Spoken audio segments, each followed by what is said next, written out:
Sanctus, Sanctus, Sanctus Dominus Deus Sabaoth. Salam jumpa kembali saudara-saudariku yang terkasih dalam Tuhan kita Yesus Kristus. Salam sejahtera untuk kita semua. Berkat Allah yang Maha Kuasa senantiasa menyertai kita. Marilah kita mendengarkan dan merenungkan bacaan-bacaan kitab suci hari Selasa tanggal 18 Juli tahun 2023. Bacaan pertama dari kitab Keluaran bab 2 ayat 1 sampai 15a. Waktu umat Israel ditindas di Mesir, ada seorang pria dari suku Lewi yang kawin dengan seorang wanita dari suku yang sama. Wanita itu mengandung dan melahirkan seorang anak laki-laki. Ia melihat bahwa anak itu tampan, maka disembunyikannya 3 bulan lamanya. Tetapi ia tidak dapat menyembunyikannya lebih lama lagi. Maka diambilnya sebuah peti pandan dan dipakalnya dengan gala-gala dan ter. Lalu ia meletakkan bayi itu di dalamnya, dan ditaruhnya peti itu di tengah-tengah teberau di tepi sungai Nil. Kakaknya perempuan berdiri di tempat yang agak jauh untuk melihat apakah yang akan terjadi dengan bayi itu. Maka datanglah putri Firaun untuk mandi di sungai Nil, sedang dayang-dayangnya berjalan-jalan di tepi sungai. Maka terlihatlah oleh putri Firaun peti di tengah-tengah teberau itu. Ia menyuruh seorang hambanya untuk mengambilnya. Ketika peti itu dibuka, dilihatnya seorang bayi yang menangis. Maka ibalah hatinya dan ia berkata, "Tentulah ini bayi orang Ibrani." Lalu bertanyalah kakak bayi itu kepada putri Firaun, "Maukah tuan putri agar kupanggil seorang inang penyusu dari kaum Ibrani untuk menyusui bayi itu bagi tuan putri?" Sahut putri Firaun kepadanya, "Baiklah." Lalu pergilah gadis itu memanggil ibu bayi itu.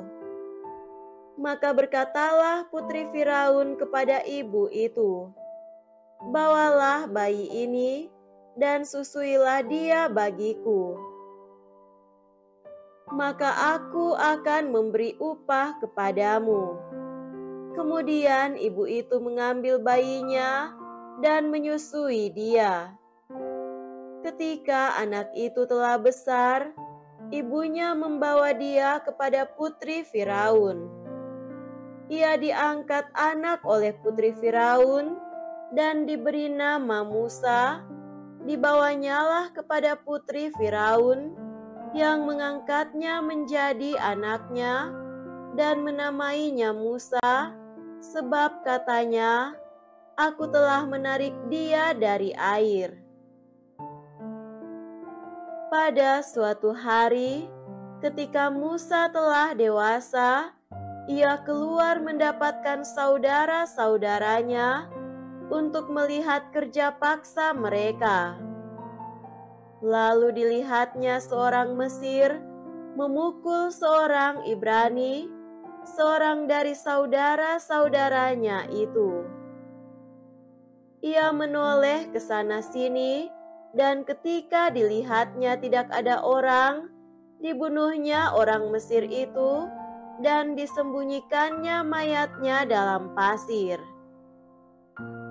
Keesokan harinya, Musa keluar lagi, dan didapatinya 2 orang Ibrani tengah berkelahi. Ia bertanya kepada yang bersalah, "Mengapa kau pukul temanmu itu?" Jawab orang itu, "Siapakah yang mengangkat engkau menjadi pemimpin dan hakim atas kami? Apakah engkau bermaksud membunuh aku, sama seperti engkau telah membunuh orang Mesir itu?" Musa menjadi takut, sebab pikirnya, tentulah peristiwa itu telah ketahuan. Ketika Firaun mendengar tentang peristiwa itu, ia berikhtiar membunuh Musa. Tetapi Musa melarikan diri dari hadapan Firaun dan tiba di tanah Midian. Demikianlah sabda Tuhan. Syukur kepada Allah.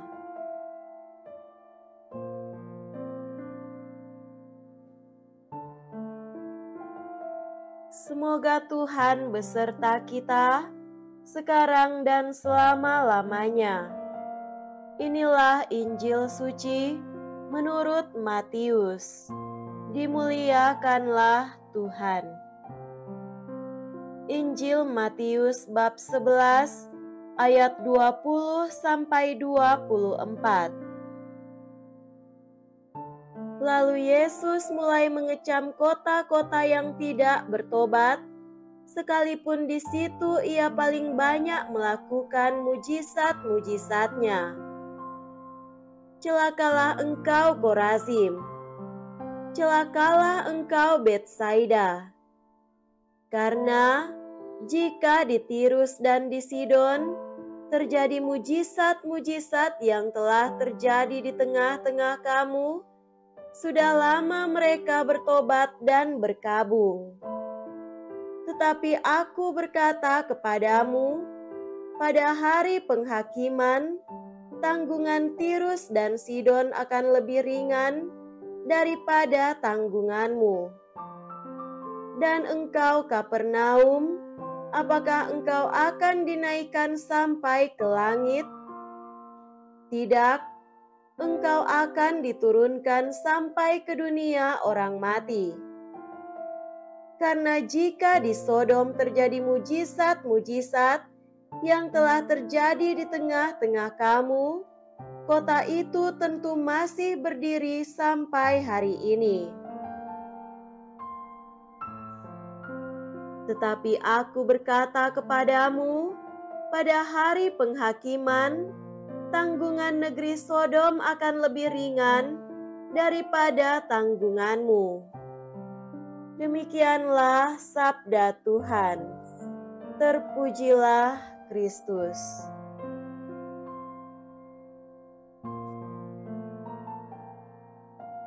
Saudara-saudariku yang terkasih dalam Tuhan kita Yesus Kristus, tema renungan kita pada hari ini adalah menyadari kebaikan Allah dalam hidup kita. Peristiwa tenggelamnya seorang frater 2 bulan lalu mengingatkan saya akan peristiwa saya sendiri kecebur ke sungai sewaktu saya masih kecil. Untunglah ada orang yang lewat di tempat itu sehingga saya mendapatkan pertolongan pada waktunya. Betapa traumatis pengalaman itu, sehingga sampai besar saya tidak berani dan tidak bisa berenang. Dipahami secara positif, mengapa takut berenang? Karena bagian diri saya yang kecil hendak melindungi diri saya, yaitu supaya dijauhkan dari bahaya yang bisa membahayakan hidup saya. Pengalaman mau mati membuat diri ini secara sadar atau tidak sadar sangat menghargai artinya hidup. Dan untuk yang sangat berharga itu, ternyata dibutuhkan orang lain. Saudara-saudari terkasih, bacaan dari kitab Keluaran hari ini berkisah tentang Musa yang diselamatkan dari air oleh putri Firaun. Peristiwa itu tentu tidak bisa dilepaskan dari cerita di baliknya, yakni perintah Firaun untuk membunuh setiap bayi laki-laki yang lahir dari keturunan Ibrani. Hidup yang diperoleh oleh Musa sungguh sangat berarti baginya sebagai orang Ibrani. Demikian bisa dimengerti jika ia begitu marah ketika ada orang Mesir memukul orang Ibrani.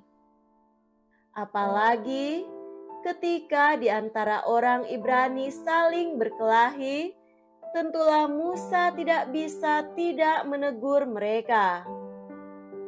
Sayangnya mereka sendiri, orang-orang Ibrani itu, tidak bisa memahami keprihatinan Musa.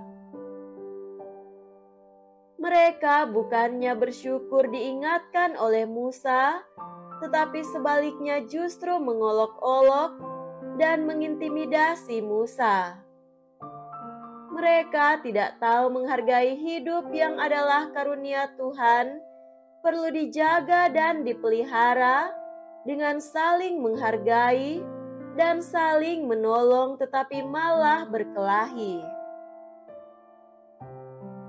Saudara terkasih, bacaan Injil Matius hari ini menyampaikan kisah tentang Yesus yang mengecam beberapa kota di mana Yesus justru melaksanakan banyak mujizat.